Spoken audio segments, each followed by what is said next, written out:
Hey everybody, it's Rob again here. Today I'm just, step one is kind of like pre-planning for the LED light install.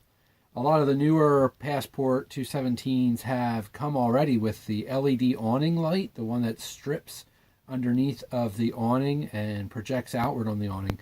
It's a very nice feature, we like it, and so we decided to do one. So what we have, I've been kind of playing around with how am I going to route everything. Where's it going to go? Where am I coming into the camper? Where am I getting power? Up here you can see the microwave is out.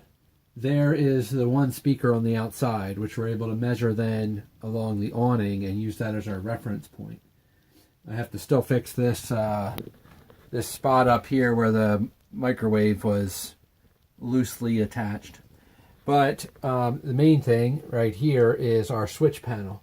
So we have our slide, our awning, and then we had the house lights, which were just the interior lights that looked like this.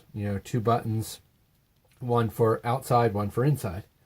What we're going to do is we're going to replace that with this 3-position switch, right?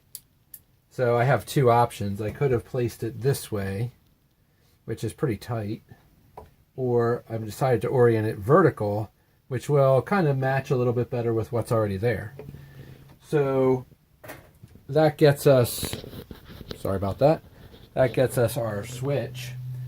We already have power here, but this is already jumped together. So there's two leads here that are running off the same fused line.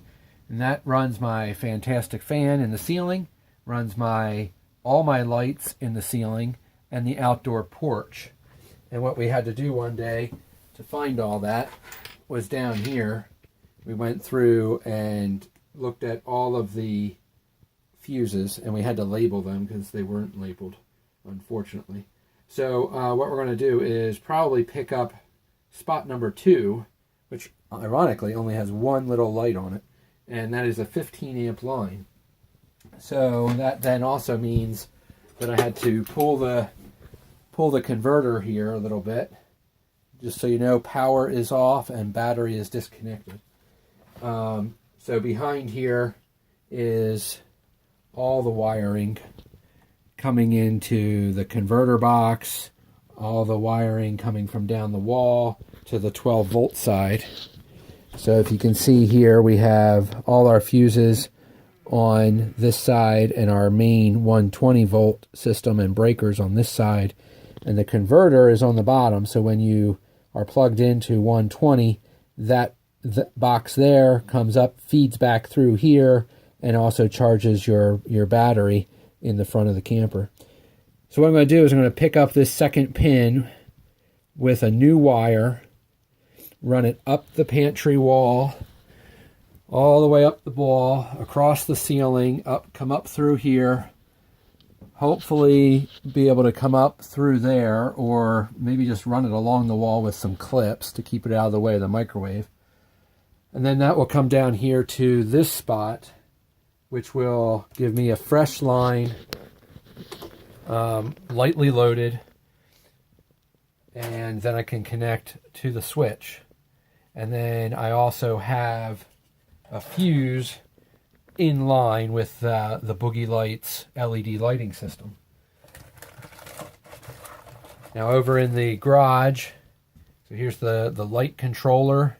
Here it has the fuse for the positive power feed. So this will be mounted up on the wall back there so we can pick up signal when we go to change the lights. I thought about placing it on the inside of this cabinet and running the wires through. That way, if I ever have to repair the Bluetooth controller or the switch controller, I can do that without having to take the microwave back out. So keep that in note if you're planning to do that. We've already bench tested the lights, the LED lights. So that's kind of our plan for how to get power, make it nice and clean, get a proper source of power, and not overload any existing circuit if we by chance would have a hot day where we're running the fantastic fan, the kids are in here, and we're outside with the LED light on, even though it's only a 5 amp max draw LED. Between the two, the Fantastic Fan especially, we could pop that fuse. So make sure you plan ahead. Always think about your installation and bench test anything you can before you go to the trouble of getting it all through. So that's where we're at right now. The next step will be probably tomorrow when it's warmer. We'll actually mount the light and start getting the wiring in here and working our way through all the cabinets. All right. Have a good afternoon, everybody. See ya.